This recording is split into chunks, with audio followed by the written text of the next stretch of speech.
क्योंकि भगवान को सबसे ज्यादा प्रिय अगर कोई वस्तु है तो क्या है? प्रेम।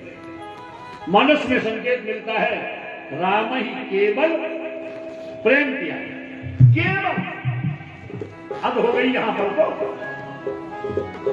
अब जहां केवल शब्द लग गया है इसका मतलब है पान फल फूल मिठाई जय मैं तू कुछ भी नहीं, केवल प्रेम। वो प्रेम कैसा?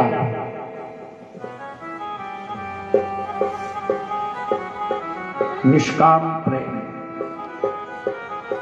जिस प्रेम में लेश मात्र भी चाह न हो, वो प्रेम है। एक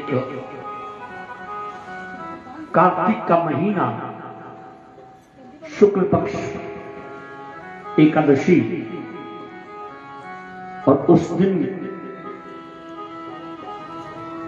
देव उत्थान एकादशी होती है। लोग गंगा स्नान के लिए जाते हैं और गंगा के तट पर एक वट वृक्ष है। उस वट वृक्ष के ऊपर एक पपीहा बैठा है और वो पपीहा अपनी भाषा में कुछ बोलता है, कोई उसकी सुनता नहीं है। सारी दुनिया अपनी मस्ती में है। एक शिकारी ने आकर के उसे बाण मार दिया, वो गंगा में गिर गया और गिरने के बाद भी जरा देखो उसने अपनी चोंच जो थी ऊपर कर ली। अब ये घायल है, जल में बह रहा है, लेकिन जो उसे बोलना है वो बराबर बोल रहा है। एक यात्री कहता है कि अरे पागबरे बाबरे, एकादशी है, तू गंगा में है, अरे गंगा जल अपने मुंह में डाल ले, तुझे मुक्ति मिल जाए। तो उस पपीहे का जवाब देखिए क्या है। इसको प्रेम कहेंगे। पास भागीरथी जी के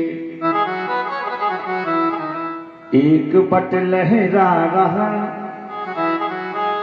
पूर्ण कार्तिक मास की एकादशी का पर्व था।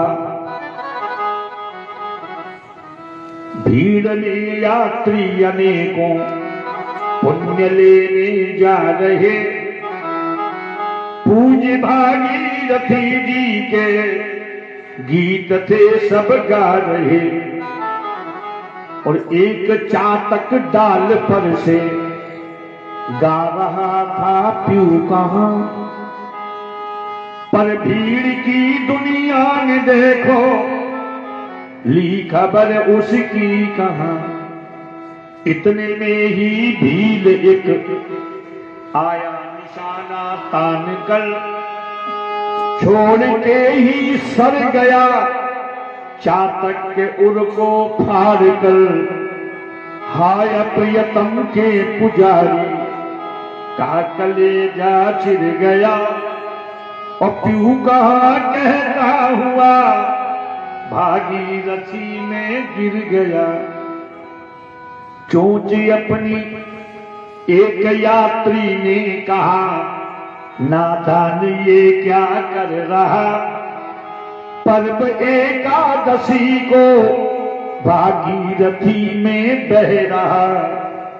चोंच अपनी खोल कर और गंगा का जल ले धार तू, इस अनोखे भक्त को पक्षी न अब विसार तू। तब दुखी चातक ने कहा, बस आप मुक्ति लीजिए, और प्रेम के दीवाने को शिक्षा न ज्यादा। कहता है कि मुझे मेरे पिया से मिलना है। और पिया कौन है? पावनी पावन, या माने जो पावन है। कौन? परमात्मा, उसे अपने प्रिय परमात्मा से लौ लगी, बदले में उसे मुक्ति भी नहीं चाहिए। इसको कहते प्रेम। तब राम ही केवल, अरे प्रेम प्यारा, राम ही केवल प्रेम प्यारा, राम ही केवल प्रेम प्यारा, राम ही केवल प्रेम प्यारा, राम ही केवल प्रेम प्यारा, जानी ले कोई ज्ञान निहारा, जाने ले कोई ज्ञान निहारा, जाने ले कोई ज्ञान निहारा।